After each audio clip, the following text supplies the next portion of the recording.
नमस्कार हरि प्रेमियों, आपका हमारे YouTube चैनल में स्वागत है। सभी दर्शकों को जय श्री कृष्ण।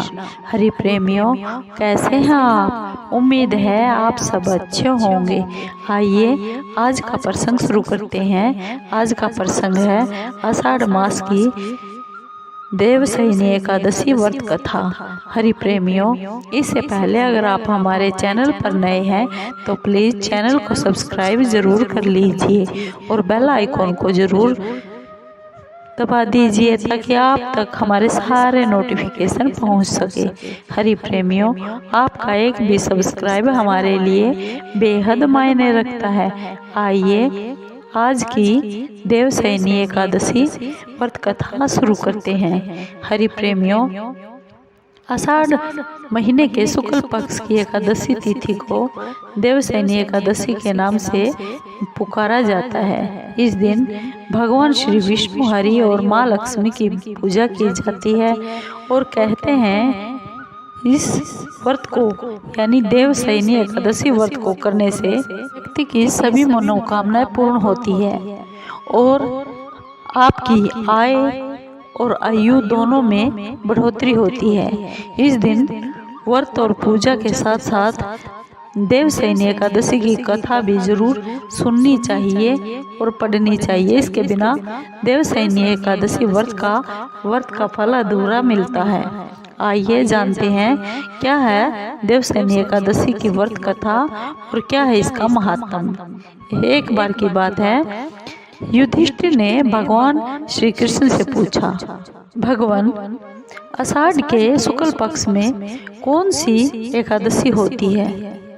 उस एकादशी का नाम क्या है और उसकी विधि क्या है? यह सब बताने की आप हम पर कृपा कीजिए।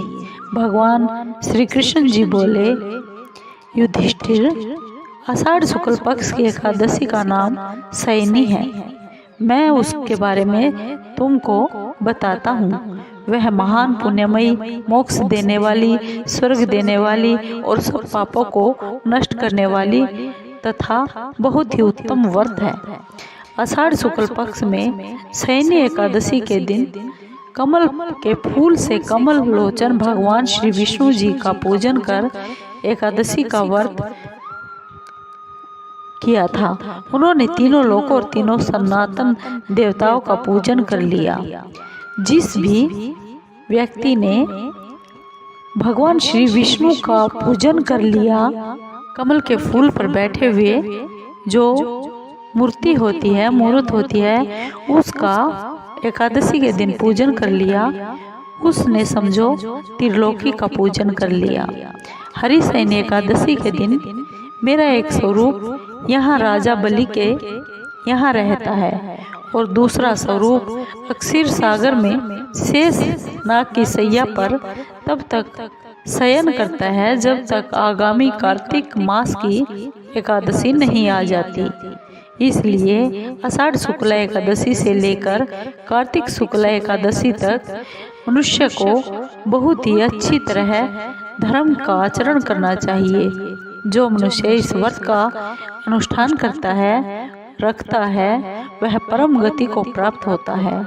इसके कारण इस एकादशी का व्रत करना बहुत ही जरूरी है अपनी मुक्ति और सुख प्राप्ति के लिए। एकादशी को रात को जागरण करना चाहिए और जागरण करके शंख, चक्र और गदा धारण करने वाले भगवान श्री विष्णु की भक्ति, पूजा अर्चना करनी चाहिए। ऐसा करने वाले व्यक्ति को पुण्य की गणना में चतुर्मुख ब्रह्मा जी भी गुणगान करने में असमर्थ है। हे राजन युधिष्ठिर, जो इस प्रकार भोग और मोक्ष प्रदान करने वाली, सर्व पाप नष्ट करने वाली एकादशी का उत्तम व्रत का पालन करता है, वह जाति का चंडाल होने पर भी सदा मेरा प्रिय ही बना रहता है। जो मनुष्य पलाश के पत्ते पर भोजन, दीप का दान और व्रत करते हुए चौमासा बिताता है, वह मेरे बहुत ही प्रिय है और मेरे बहुत ही निकट है। चौमासे में भगवान श्री विष्णु हरि सोए रहते हैं, इसलिए मनुष्य को भूमि पर ही शयन करना चाहिए। अगर शयन न कर सके तो मन में भाव जरूर होना चाहिए, जिससे भगवान श्री विष्णु की कृपा प्राप्त हो सके। हरि प्रेमियों, आपको ये देवशयनी एकादशी की व्रत कथा कैसी लगी? हरि प्रेमियों, अगर आपको अच्छी लगी हो तो प्लीज़ चैनल को लाइक कीजिए, शेयर कीजिए, सब्सक्राइब कीजिए और कमेंट ज़रूर कीजिए। धन्यवाद दोस्तों।